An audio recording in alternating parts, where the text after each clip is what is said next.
अच्छा, एक सवाल है जो अक्सर मन में आता है। क्या ये दुनिया, ये जो पूरा संसार है, क्या ये स्वभाव से ही मतलब अशांत है? हाँ, गहरा सवाल है। और क्या इसे मतलब पूरी तरह से शांत करने का कोई रास्ता क्या कभी था ही नहीं? ये विचार करने वाली बात है, बिल्कुल। आज हम कुछ इसी तरह के विचारों पर बात कर रहे हैं ना, कि शायद बाहरी दुनिया में उथल पुथल वो थी, है और रहेगी। हाँ, ये एक दृष्टिकोण है जिस पर कई दर्शन और ग्रंथ बात करते हैं। तो आज हम यही समझने की कोशिश करेंगे इतिहास और दर्शन के नजरिए से कि ये जो बाहरी शांति लाने की कोशिशें हैं, ये अक्सर पूरी क्यों नहीं हो पाती, और क्या असली शांति वो कहीं और मिलती है। हाँ बिल्कुल। चलिए इसी में थोड़ा और गहरे उतरते हैं। जरूर। अगर हम इतिहास देखें, बड़े बड़े राजा हुए, शक्तिशाली, जैसे हिरण्यकश्यपु या रावण, हाँ, जिनके पास अपार शक्ति थी। या फिर दूसरी तरफ बहुत धर्मपरायण राजा जैसे राम या युधिष्ठिर, क्या इनमें से कोई भी दुनिया से अशांति को हमेशा के लिए मिटा सका? ये सोचने वाली बात है। अशोक, विक्रमादित्य, शिवाजी महाराज, कितने ही नाम हैं, सबने कोशिश तो की सुराज्य लाने की, लेकिन क्या दुनिया का जो एक मूल स्वभाव है, एक तरह की अशांति, क्या वो बदल गई? लगते तो नहीं कि स्थायी रूप से बदली। शायद ये पैटर्न ही कुछ और इशारा करता है। और ये सिर्फ राजाओं की बात नहीं है ना? बिल्कुल नहीं।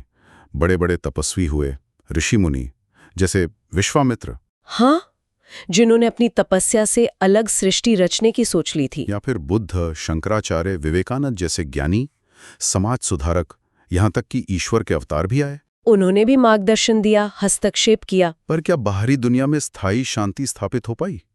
शायद नहीं। क्यों?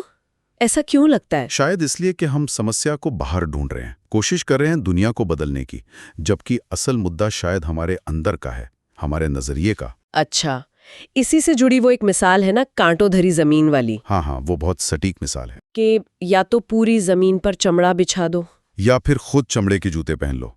सुनने में तो आसान लगती है, पर इसका असली मतलब क्या है? क्या ये कि बाहरी सुधार की कोशिश ही ना करें?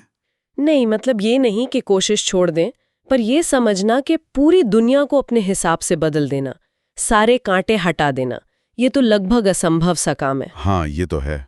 अनथहीन प्रयास जैसा। बिल्कुल। ज्यादा समझदारी इसमें है कि हम खुद को तैयार करें, अपने मन को साधें। जैसे जूते पहनकर हम कांटों से बच जाते हैं, वैसे ही मन को साधकर बाहरी उथल पुथल से कम प्रभावित हो। मन को साधना। हाँ, कुछ आध्यात्मिक ग्रंथ तो यहाँ तक कहते हैं कि जब बनाने वाले को ही, मतलब ब्रह्मा जी को, इसे बार बार बनाना और मिटाना पड़ता है। हाँ। तो हम इंसान ये सोचें कि हम इसे हमेशा के लिए ठीक कर देंगे, ये शायद थोड़ा अहम मान्यता हो सकती है। सही कहा। असल नियंत्रण शायद बाहर है ही नहीं। बिल्कुल, वो तो अपने मन पर ही है, अपनी प्रतिक्रियाओं पर है। तो फिर अगर बाहरी दुनिया को बदलना हमारे बस में उतना नहीं है, राइट, और ये जीवन भी देखा जाए तो सीमित ही है। हाँ, समय तो सीमित है। तो अपनी ऊर्जा, अपना समय कहाँ लगाना चाहिए? देखिए, कई जो आत्मखोज के रास्ते हैं वो यही सुझाते हैं कि ये जो कीमती समय और ऊर्जा है, इसे बाहरी दुनिया को बदलने के उस अंतहीन संघर्ष में झोंकने के बजाय अपनी अंदरूनी शांति को खोजने में, उसे पाने में, उसे स्थिर करने में लगाना, ये ज्यादा समझदारी का और संभव रास्ता है। मतलब फोकस अंदर की तरफ। हाँ, अपने मन को शांत करना, अपने भीतर एक ठहराव लाना, ये हमारे हाथ में है। भक्ति से, ध्यान से, ज्ञान से, किसी भी रास्ते से। हाँ, कोई भी आंतरिक साधना का मार्ग हो, उससे मन को शांत करके ये जो संसार है, जो अशांत सागर जैसा है, उसे पार करने की कोशिश करना, ये खुद को बदलने की यात्रा है एक तरह से। संसार को बदलने की नहीं, खुद को बदलने की मुख्यतः। तो फिर आखिर में एक सवाल और उठता है, अगर बाहरी दुनिया को बदलना पहला लक्ष्य नहीं है, तो फिर ये जो हम कहते हैं जीवन में फर्क लाना या सार्थक बदलाव लाना, इसका असली मतलब क्या है? ये बहुत अच्छा सवाल है। क्या अपनी आंतरिक शांति को पाना, क्या वही दुनिया के लिए सबसे बड़ा योगदान हो सकता है, सबसे गहरा? शायद हाँ, क्योंकि एक शांत और स्थिर व्यक्ति ही शायद दूसरों के लिए भी शांति का स्रोत बन सकता है ना?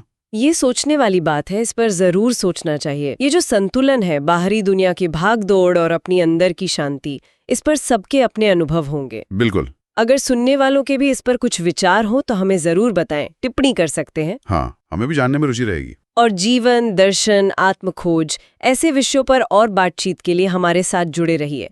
अगर ये चर्चा अच्छी लगी हो तो इसे शेयर जरूर करें। और हाँ, हमें लाइक, फॉलो या सब्सक्राइब करना ना भूलें। अगली बार फिर मिलेंगे। जी, तब तक अपना ध्यान रखें।